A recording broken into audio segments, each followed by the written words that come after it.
The warning lights on the Resilient Dawn flashed red as Captain Daewon Kim gripped his chair. The ship shook like a washing machine with a broken bearing. Sparks flew from control panels, while his crew shouted over the noise. "Navigation is completely dead," yelled pilot Sujin Han from her seat. "I can't tell where we are." "Engine core is overheating," Engineer Taemin Park called out. "We need to land now or we'll blow up." Dr. Bo-Ra Lee looked up from her science station.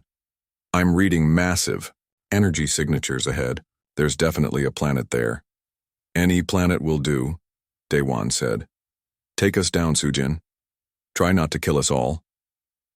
The ship broke through clouds at a speed that would have terrified any sane pilot.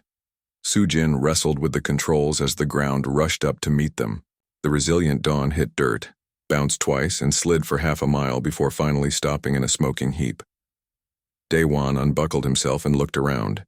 His crew was alive, which was more than he had expected 30 seconds ago.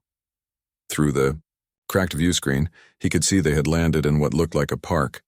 Strange purple trees swayed in an alien breeze. "Well," he said, "this isn't Kansas." They climbed out of their wrecked ship to find themselves in the middle of a city that defied description. Towers of crystal and metal stretched toward a sky filled with 3 moons. Flying vehicles moved silently between buildings that seemed to bend space around them. The air hummed with energy.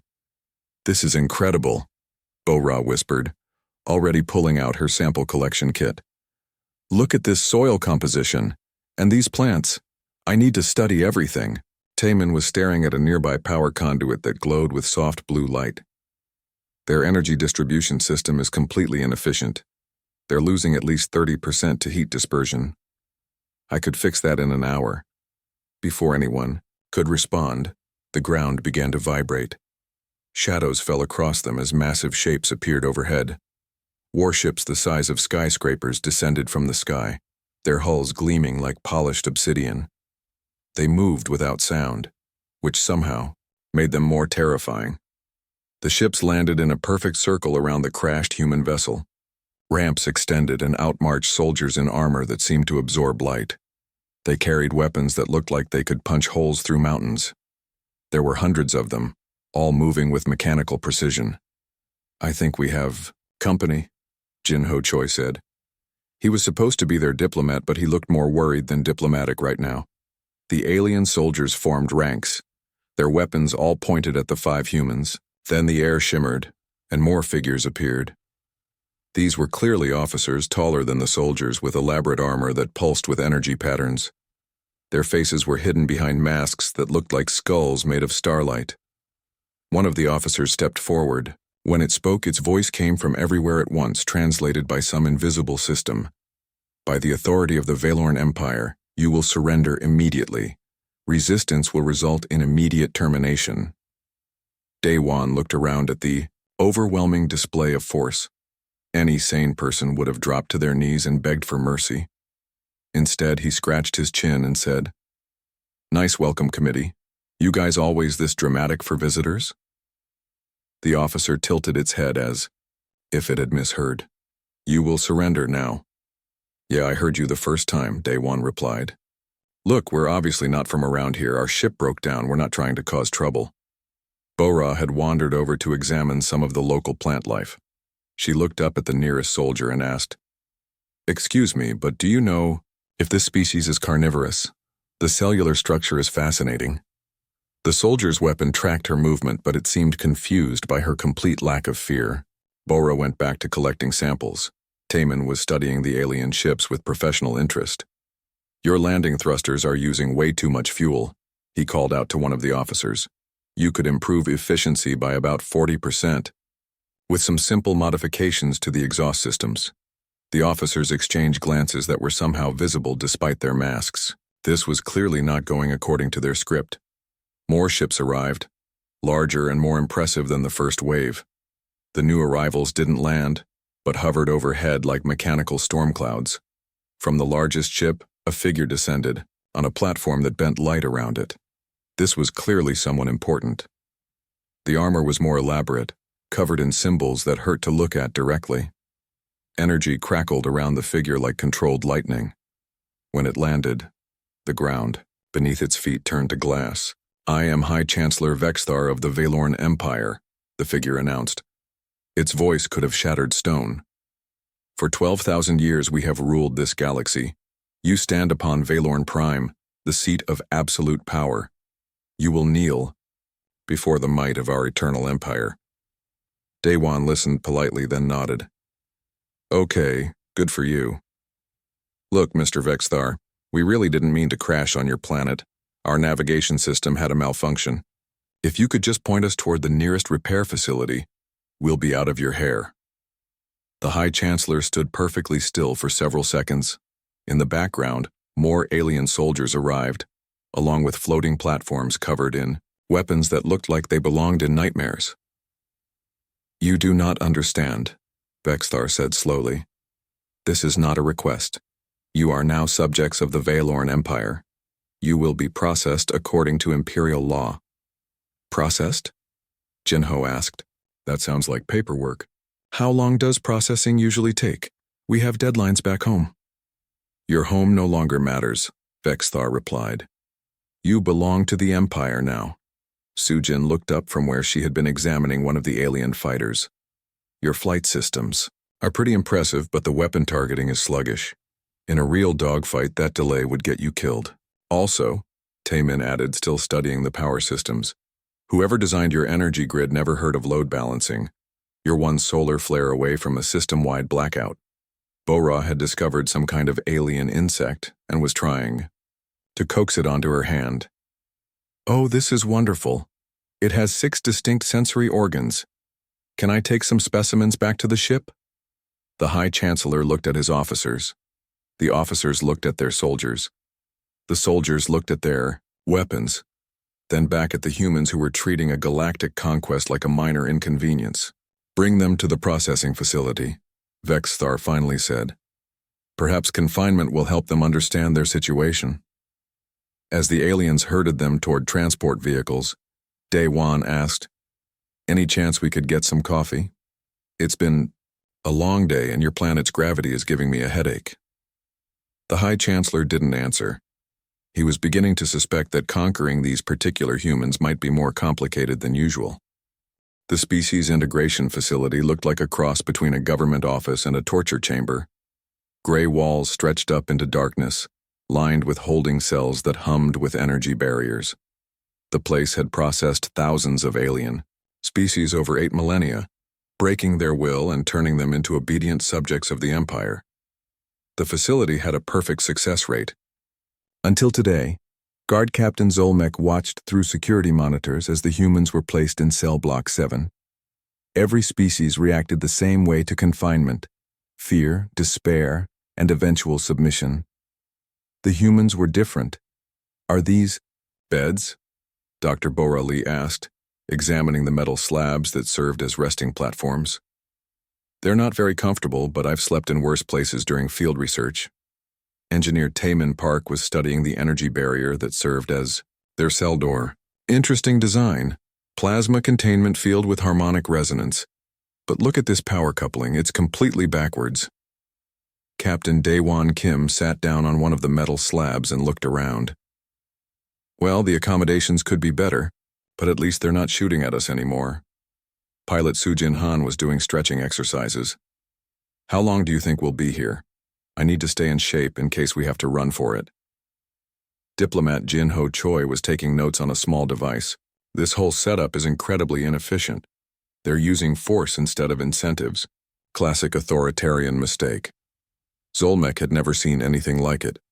These creatures showed no fear, no despair, no recognition of their hopeless situation. They were treating maximum security confinement like an inconvenient hotel stay. Things got worse when Taemin started tinkering with the cell's control panel. "Don't touch that," Zolmek shouted through the intercom. "That panel controls your life support." "I know," Taemin replied, "but the temperature regulation is set up wrong.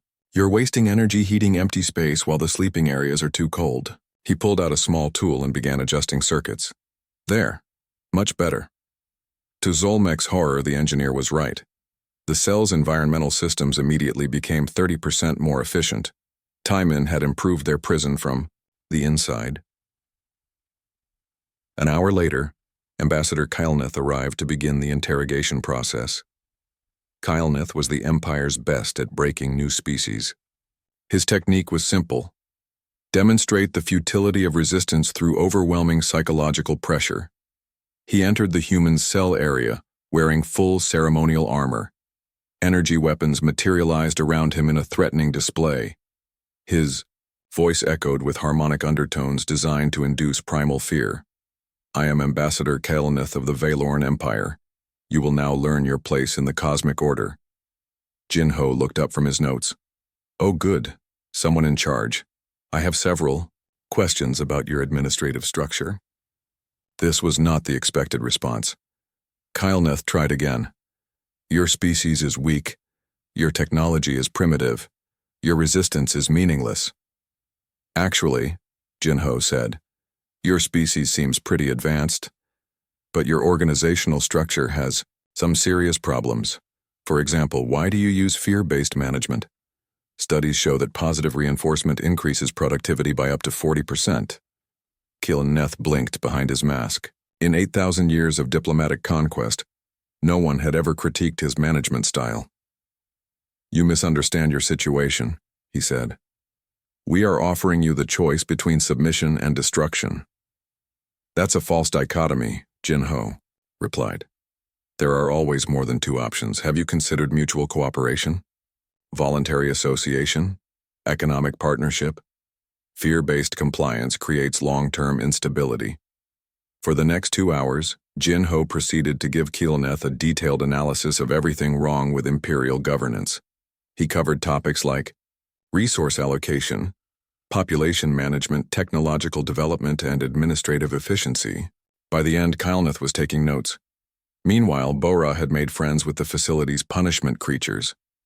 These were dangerous predators from various worlds, kept in the lower levels to intimidate difficult prisoners. When the guards brought her down for a demonstration, she immediately started studying them. "Oh, this is wonderful," she exclaimed, watching a creature that looked like a cross between a tiger and a bolt of lightning. "Look at those bioelectric organs. How do they generate that charge? Are they related to electric eels? Can I collect tissue samples?" The creature, which had devoured 3 previous prisoners, seemed confused by her enthusiasm. It tried to roar menacingly, but Bora just clapped her hands. "It's trying to communicate. Do you have any food I could give it? I think we could be friends." Within an hour, she had the creature eating from her hand while she examined its electrical discharge patterns. The guards didn't know what to do. Their ultimate deterrent was giving a xenobiology lecture. Sujin's encounter with Valorn technology was equally problematic. When guards tried to demonstrate the power of their fighter craft, she asked if she could try flying one. "You wish to pilot our advanced combat vessel?" the squadron leader asked. "Very well. Your failure will demonstrate human inadequacy." Sujin climbed into the cockpit and spent 5 minutes familiarizing herself with the controls. Then she took off and proceeded to perform maneuvers that the Valorn had thought impossible. She flew the ship like it was an extension of her body, pushing it beyond its design specifications.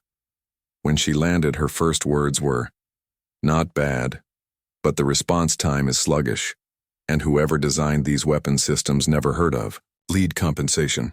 In a real fight, you'd never hit anything that was actually trying to dodge." The squadron leader stared at his best fighter pilot, who was nodding in agreement with the human's assessment.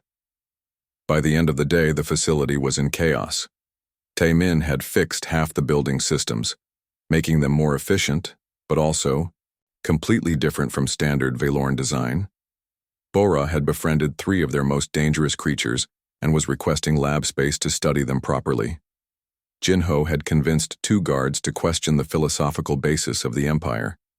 Sujin had accidentally become the facility's best pilot instructor, and Daewon had organized a poker game using spare equipment parts as betting chips. Half the guard staff was participating. Guard Captain Zolmek sent an emergency report to High Chancellor Vexthar. "The humans are not responding to standard integration procedures. Request immediate guidance." The response came back quickly.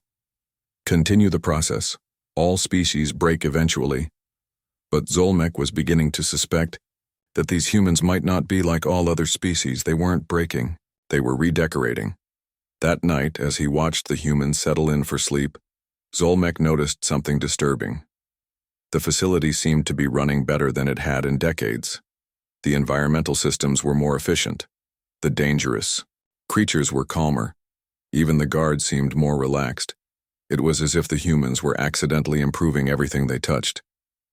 Zolmek made a second report. "Sir, I think we may have a problem."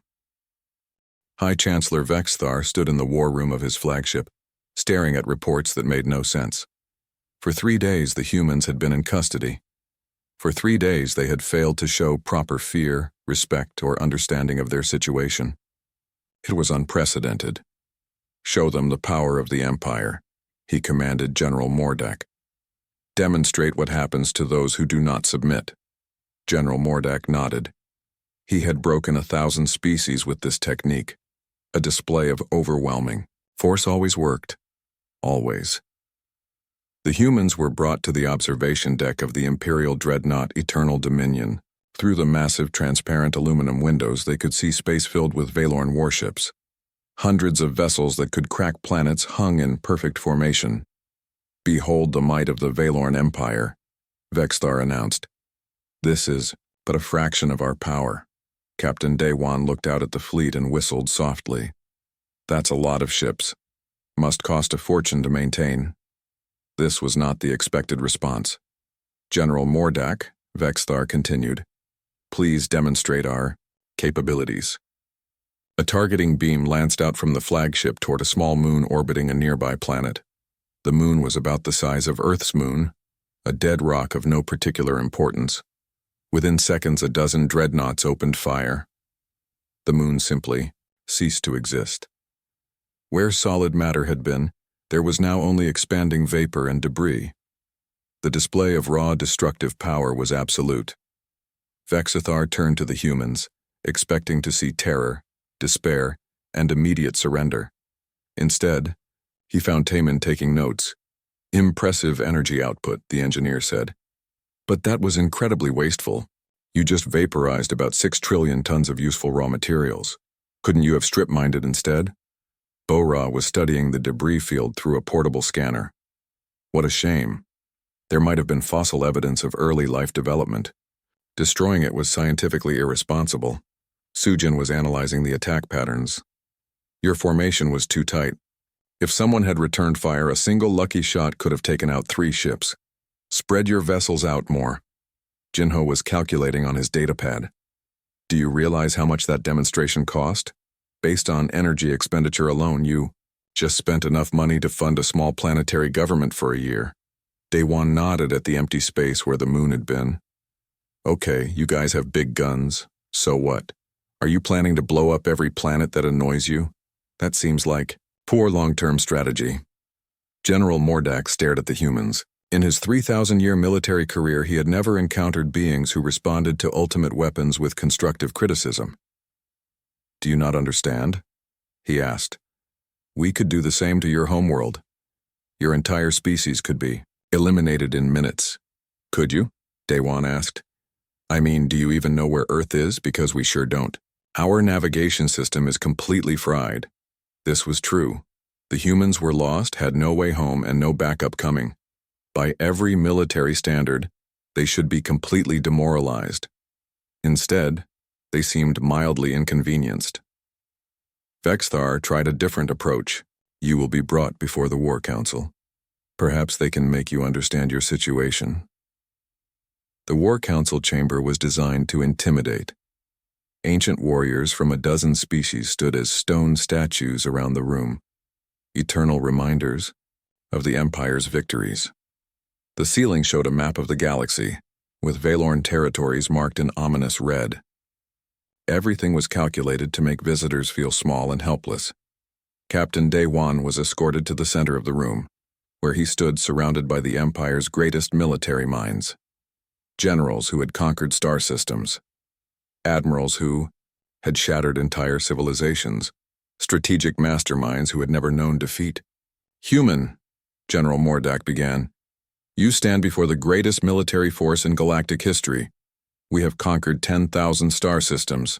We have defeated every enemy we have faced. Your resistance is meaningless."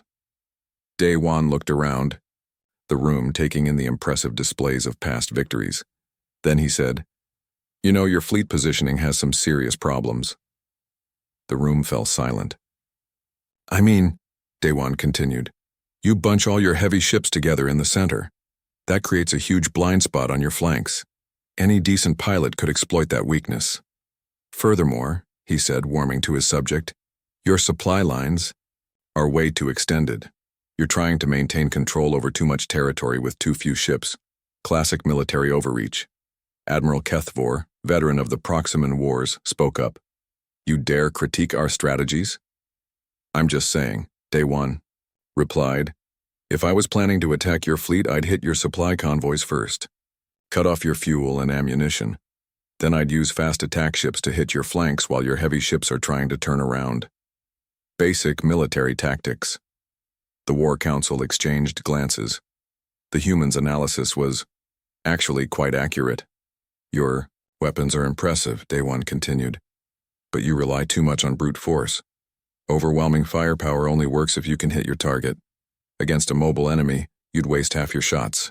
For the next hour, Captain Day-Wan proceeded to give the Valorn War Council a detailed critique of their military doctrine. He pointed out weaknesses in their formations, flaws in their strategic thinking, and inefficiencies in their resource allocation. The worst part was that he was right about most of it. "Your tactics work fine against species that fight conventionally," Day-Wan concluded. "But what happens when you face an enemy that doesn't follow your rules? Someone who hits and runs instead of standing and fighting? Your whole system breaks down." General Mordak found himself taking notes. In 3,000 years of warfare, no one had ever given him such a comprehensive analysis of Valorn military weaknesses.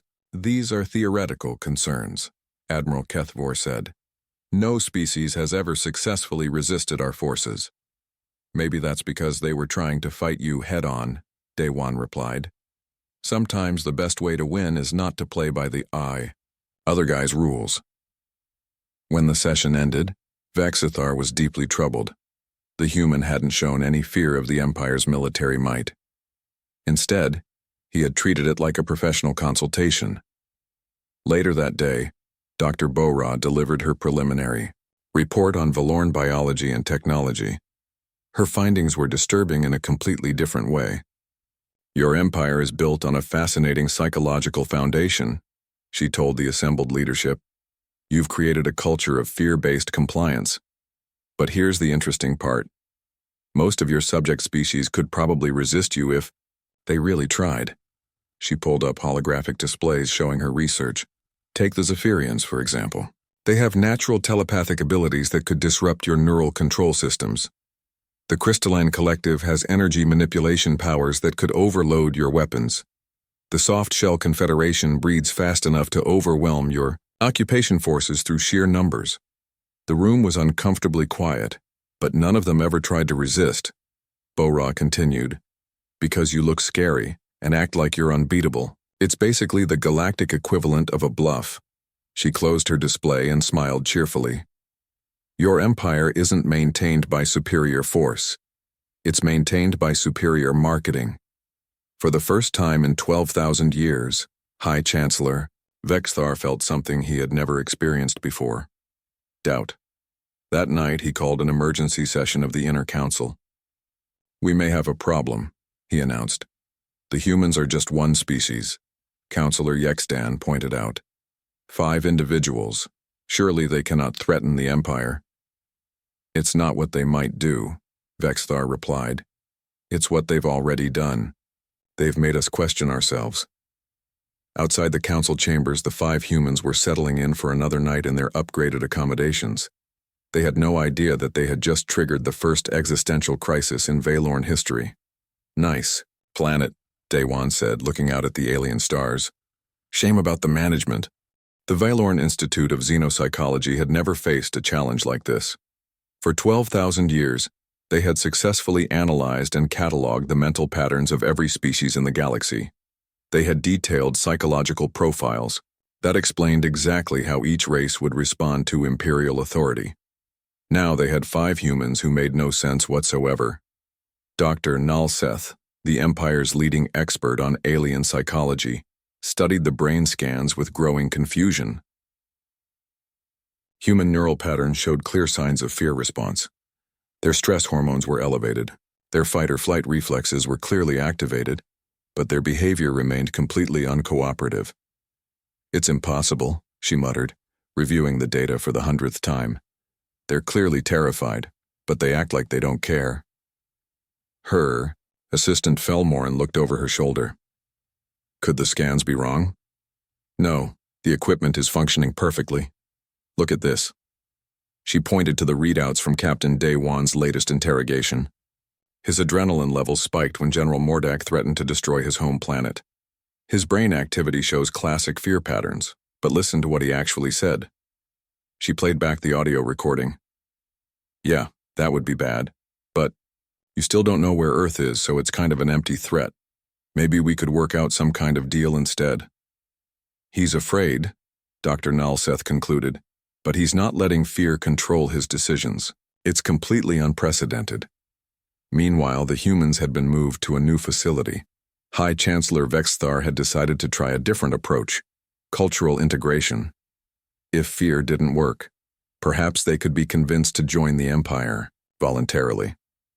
The Integration Center was designed to showcase the benefits of Imperial citizenship: luxury accommodations, advanced technology, recreational facilities, and educational opportunities.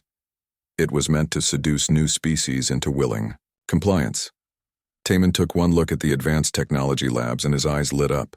"Oh, this is nice. Mind if I take a look at your faster-than-light communication systems?" The technician in charge, Korveth, was proud of the Imperial Communication Network. It connected 10,000 star systems in real time, a technological marvel that had taken centuries to perfect. "Our communication grid is the most advanced system in the galaxy," he boasted. "No other species has managed to achieve this level of integration." Taman spent 20 minutes examining the equipment. Then he asked, "Why are you using quantum entanglement for everything? It's incredibly energy-intensive." "Because it provides instantaneous communication across any distance," Korveth replied. "But you don't need instantaneous communication for routine data transfer," Taman said. "Look, if you used conventional faster-than-light signals for non-urgent messages, you could reduce your energy consumption by 60%.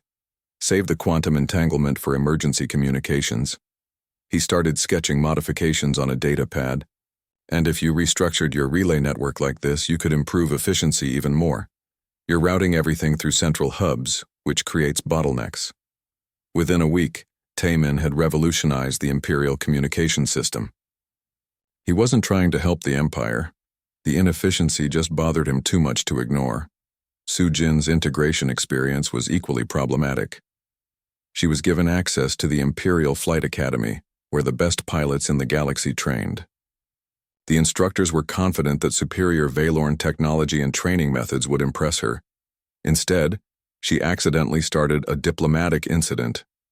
The Academy's annual competition was a sacred tournament that had been held for 3,000 years. It tested pilots in combat simulations, precision flying, and tactical awareness. Winners became legends throughout the Empire. Sujin entered because it looked fun. "Are you certain you wish to participate?" asked Flight Commander Dextaran. "This competition has never been won by a non-Valorn." "I just want to see what your ships can do," Sujin replied. "I won't be upset if I lose."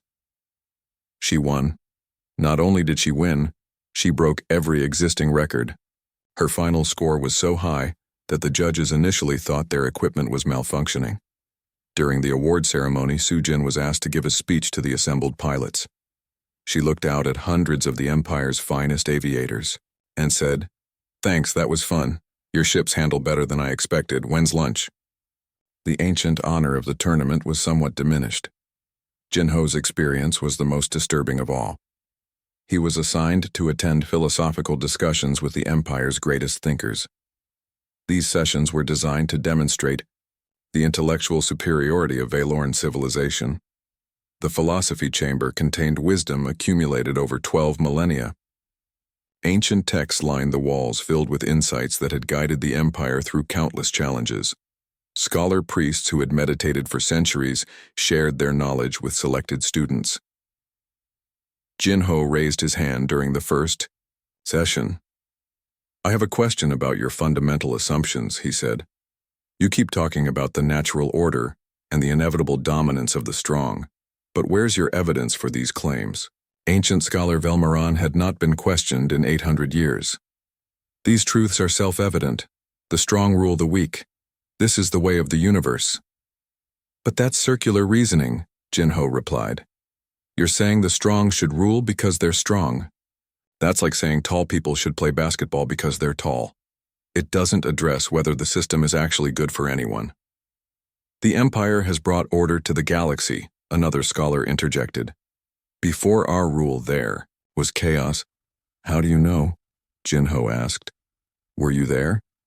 Do you have objective historical records or just imperial propaganda? Because from what I've seen, you've created order through suppression, not through actually solving problems." For the next several sessions, Jinho systematically questioned every philosophical foundation of the Empire. He challenged their assumptions about power, authority, justice, and progress. He asked for evidence instead of accepting tradition. He suggested alternative ways of organizing society. Several ancient scholars retired early after their conversations with him. One, Scholar Kexvoth, actually converted to human philosophy and started questioning everything he had believed for 900 years. The worst part was that Jinho wasn't being deliberately subversive. He was just thinking out loud. Back on the flagship, High Chancellor Vexithar was receiving daily reports that made less sense each time. "The human engineer has improved our communication efficiency by 60%, reported the Technical Council. "The human pilot has become our best flight instructor," reported the Military Academy. "The human philosopher has converted 3 of our ancient scholars to human thinking," reported the Philosophical Institute. "And the human scientist?" Vexithar asked. "She's befriended our most dangerous research specimens and is teaching them tricks." Vexithar rubbed his temples. The humans were supposed to be prisoners. Instead, they had become consultants. The situation became critical when other species started asking questions. Reports came in from across the Empire. Subject species who had been quietly obedient for millennia were suddenly curious about human ideas. The Zephyrians wanted to know about democratic governance. The Crystalline Collective was asking about economic partnerships. The Softshell Confederation had somehow gotten hold of Jinho's essay on alternatives to authoritarian control. "They're talking," General Mordak reported grimly. "For the first time in Imperial history, our subjects are talking to each other about resistance." "It's not resistance," Admiral Kethavor corrected. "It's worse, they're talking about improvement." Vexithar stared out at the stars that had bowed to Imperial will for 12,000 years. Everything had been stable. Everything had been predictable. Then 5 humans had crashed on his planet and somehow convinced his subjects that there were better ways to run a galaxy. "What do the humans want?" he asked. "That's the problem," Dr. Nalseth replied. "They don't seem to want anything. They're not trying to overthrow us or escape or negotiate. They're just being helpful." "Helpful?" "They see problems and they fix them. It appears to be instinctive behavior." Vexthar considered this. Throughout Imperial history, every threat had come from species that wanted something: freedom, revenge, territory, resources. Those desires could be understood, predicted, and countered. But how do you fight an enemy that just wants to help you run things better? "Bring me Captain Dewan," he finally commanded. It's time we had a direct conversation. As the guards went to fetch the human leader, Vexthar wondered if he was about to surrender to 5 shipwrecked aliens who didn't even realize they were winning. High Chancellor Vexthar stood alone in his private chamber, looking out at the vast fleet that had once filled him with pride. For 12,000 years, the Valorn Empire had been built on a simple principle: the strong rule the weak. It had worked perfectly, until 5 humans crashed on his planet and politely suggested he was doing everything wrong. The door chimed and Captain Daewon Kim was escorted in. The human looked around the chamber with mild interest, taking in the displays of imperial power and ancient artifacts. Nice office, Day-One said. Very impressive. Though you might want to get some plants in here. Studies show that greenery improves workplace productivity. Vexthar dismissed the guards and activated privacy shields. For the first time in his long reign, he was going to have an honest conversation with someone who wasn't afraid of him. Captain Kim, he began, I need to understand your species. What do you want to know? Why aren't you afraid of us? Day-One considered this seriously. Oh, we're scared. Your ships could turn Earth into dust. Your weapons are terrifying. Your whole empire is built around being intimidating. Then why? Do you resist? We're not resisting, Day-One replied. We're just trying to make the best of a bad situation. Look, we crashed on your planet. We can't get home. We're stuck here whether we like it or not. So we might as well try to be useful. Vexthar found this answer more disturbing than any threat. You're telling me you've accidentally destabilized our entire social order because you were trying to be helpful? Have we destabilized something? Sorry about that. For several hours they talked. Vexthar tried to explain the imperial system, how fear and force had maintained order for millennia. Day-One listened politely and then pointed out all the obvious flaws.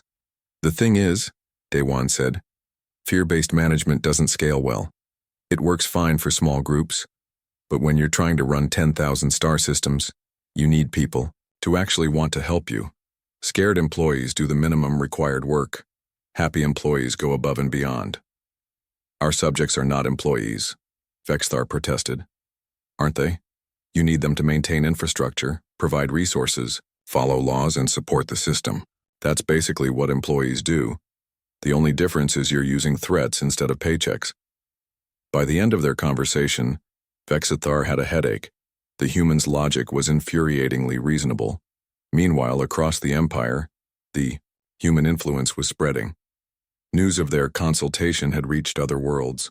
Species that had been quietly obedient for millennia were suddenly asking their governors uncomfortable questions. The Zephyrians wanted to know why they couldn't elect their own local leaders.